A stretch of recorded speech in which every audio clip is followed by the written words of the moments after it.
जय हिंद दोस्तों। तो आज हम शुरू करने वाले हैं पार्ट्स ऑफ स्पीच का पार्ट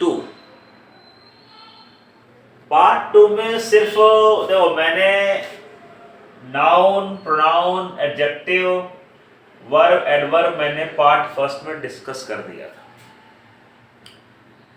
वैसे बता देता हूँ ये वीडियो किस किस लिए इंपॉर्टेंट है। हर एग्जाम के लिए इंपॉर्टेंट है। ग्रामर का बेस बताने वाला हूँ, बेस पढ़ाऊंगा।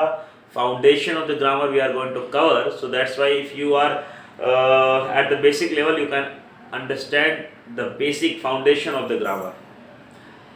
अगर आप बिगिनर लेवल पे नहीं है, if you are at the advance level, even then it is beneficial for you because we are going to cover even the advanced level। मतलब मैं बोल रहा हूँ zero to hero. This batch is going to be from zero to hero. एकदम basic से advance पढ़ाने वाला हूँ, तो शुरुआत तो बेसिक से ही होगी। तो जो नए नए हैं वो समझे। देखिए नाउन, प्रोनाउन, एडजेक्टिव ये मैंने पढ़ा दिया था। आप पार्ट फर्स्ट नहीं देखे तो उसे देख लीजिएगा। अब मैं आपको बताता हूँ कंजंक्शन, प्रीपोजिशन और इंटरजेक्शन।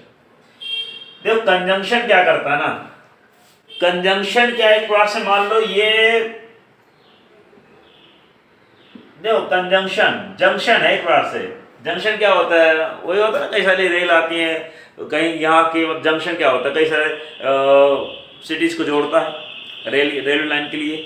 वैसे ही जंक्शन मान लो ज्वाइन, ये ज्वाइन करने का काम करता है। अब किस किस को ज्वाइन करेगा, ध्यान से सुनना। ये ज्वाइन करेगा, वर्ड्स को ज्वाइन करेगा, ये किसी फ्रेज को ज्वाइन करेगा और ये किसी क्लोज को ज्वाइन करेगा। देखिए कैसे, जैसे अगर मैं कहता हूं राम और सीता, अब मैं इसके आगे बीच में एंड लगा दूं तो एंड ने क्या किया, देखो राम को और सीता को ज्वाइन कर दे, राम एंड सीता। तो एंड क्या, ये है कंजंक्शन। ये क्या है बोलो, कंजंक्शन। अगर मैं बात करूं फ्रेज, फ्रेज का मतलब क्या, जैसे कि मान लो मैं कहता हूं, जैसे कहता हूं कि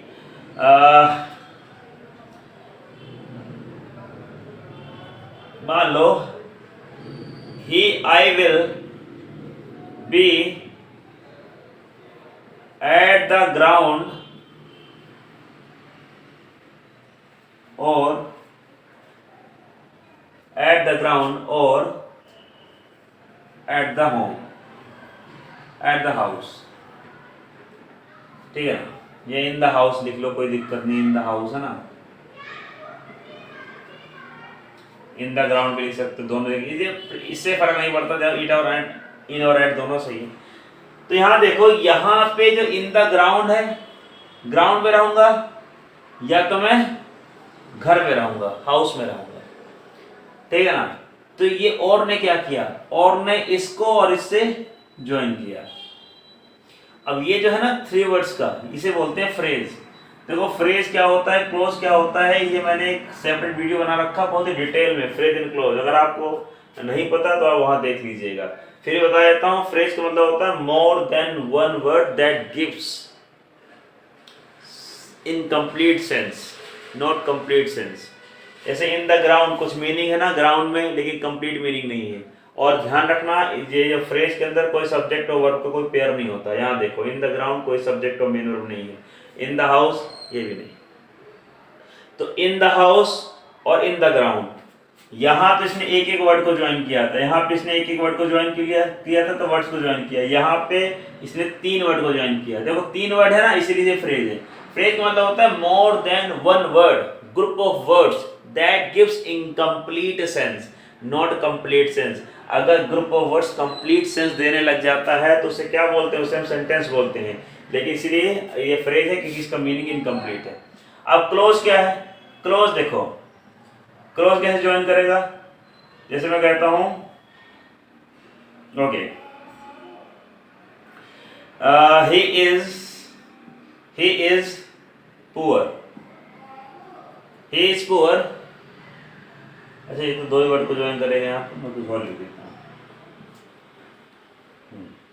ये यही लिख दो, कोई दिक्कत नहीं। He is poor but he always stands by truth.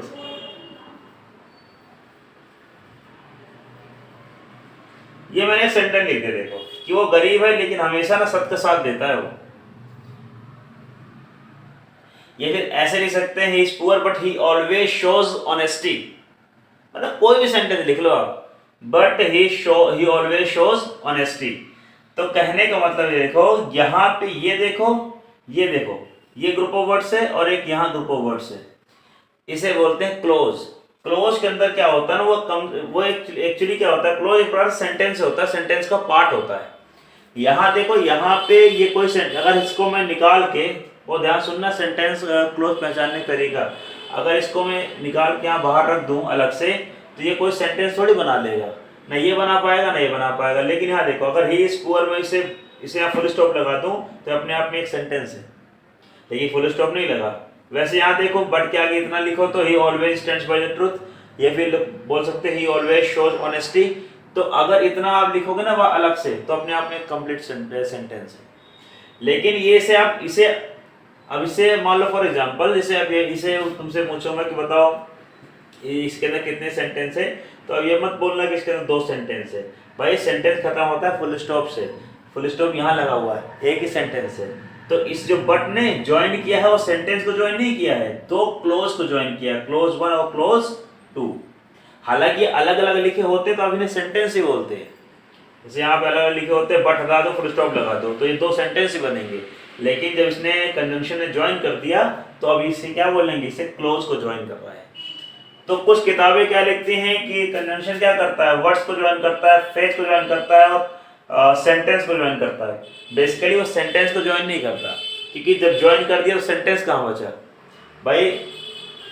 जैसे मान लो यहाँ फुल स्टॉप लगा होता, अभी 2 अलग अलग सेंटेंस है, अगर आपने यहाँ भाई 2 अलग अलग सेंटेंस है, अगर आपने यहाँ बट लगा दिया तो जुड़ गए नहीं जुड़ गए। तो अब भाई अगर आप कहोगे कि सर फुल स्टॉप नहीं लगा, मान लो इस तरह 2 अलग अलग सेंटेंस लिखे हैं, आपने कहा सर 2 सेंटेंस को ज्वाइन करता है, अभी कहाँ ज्वाइन कर रहा है, अभी तो अलग अलग लिखे हैं। लेकिन अगर आपने बट लगा दिया तो 2 सेंटेंस जुड़ गए, पर ये सेंटेंस थोड़ी बचे, ये तो क्लोज बच गए। इसलिए आप यहाँ पे कंफ्यूज मत होना, ये क्लोज को ज्वाइन करता है बेसिकली, पर कहीं लिखा होगा कि सेंटेंस को ज्वाइन करता है, तो मतलब वही है कि ज्वाइन करने से पहले सेंटेंस थे, ज्वाइन करने के बाद वो क्लोज बचे। कोई ज्यादा मतलब कंफ्यूजन बता देना। तो ये हो गया भाई। अब आगे देखो प्रीपोजिशन, मैं आज बेसिक बता रहा हूँ बिल्कुल, ठीक है ना। देखो बेसिक बताऊंगा, तुम लोग अच्छे से बताओ, चीज समझ में आ रही, फिर और हम अच्छे डिटेल में लेके चलूंगा। अब देखो प्रीपोजिशन क्या होती है। प्रीपोजिशन का मतलब होता है प्री प्लस पोजीशन,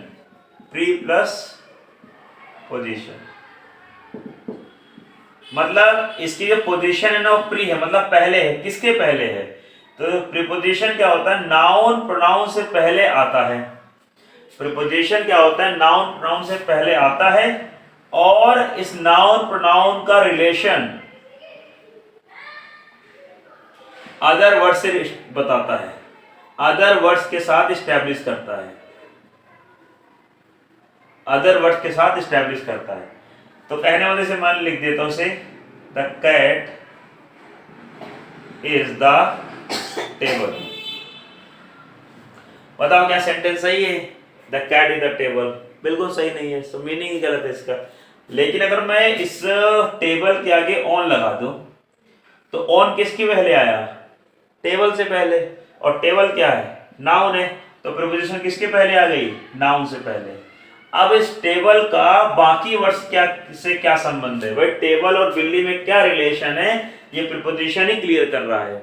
वरना बिल्ली टेबल, टेबल ही बिल्ली है, तो रीजनिंग हो जाएगी, ठीक है ना। तो रीजनिंग तो पढ़नी नहीं है। अब टेबल के ऊपर बिल्ली है, तो उस ऑन ने क्या बताया, इस टेबल का बिल्ली से क्या रिलेशन है, इस ऑन ने बता दिया। आपने यहाँ पे अंडर लगा देते तो अंडर द टेबल, अब रिलेशन थोड़ा बदल जाता। तो प्रीपोजिशन क्या करती है, किसी नाउन प्रोनाउन से पहले आकर बाकी वर्ड्स के साथ संबंध स्थापित करती है। It comes before the noun और प्रोनाउन एंड शोज और एस्टैब्लिश और shows the relation with other words of the sentence. ये है डेफिनेशन इसकी। इंटरजेक्शन तो आसान है यार, जो भी सडन फीलिंग वाले वर्ड्स होते हैं ना, अचानक से तुम कहीं बैठे हो, मान लो बैठे हो, अचानक से कुर्सी के नीचे सांप निकल के ऐसे आ गया, कैची लगाओ, चिल्लाओगे ना, ओ माय गॉड, कुछ भी कहोगे, जो भी अचानक तुम्हारे अंदर फीलिंग निकलेगी ना चिल्लाने की, वो क्या है, वो अपने आप में वो इंटरजेक्शन ही है वो। एक बॉल में 6 रन चाहिए तो छक्का मार के जीत गया, हुर्रा मैच जीते, मत चिल्लाते ना, क्या है, अपने आप में वो इंटरजेक्शन। वाह व्हाट अ ब्यूटीफुल कार, वाह व्हाट अ ब्यूटीफुल गर्ल, तो वाह जो बोल रहे हो ना, ये सब क्या है, अपने आप में इंटरजेक्शन है। तो भैया ये रहा सारे पार्ट्स ऑफ स्पीच का मैंने ओवरव्यू दे दिया है दोनों वीडियो में। अब मैं जो आपको स्टार्ट करूंगा ना, वो भाई नाउन स्टार्ट करूंगा, लेकिन नाउन से पहले मैं तुमको, ये तो मैंने पार्ट्स ऑफ स्पीच का बेस बताया है, फाउंडेशन थोड़ा थोड़ा बता दिया। अब मैं आपको ना नाउन स्टार्ट करेंगे हम अगले वीडियो में, लेकिन नाउन से पहले कुछ ऐसी बातें इंपॉर्टेंट जो पूरी ग्रामर के तुम्हारे सोचने का ना तरीका बदल देंगे। तो बताना कैसा लगा, ठीक है यार, पढ़ते रहो, मस्त रहो।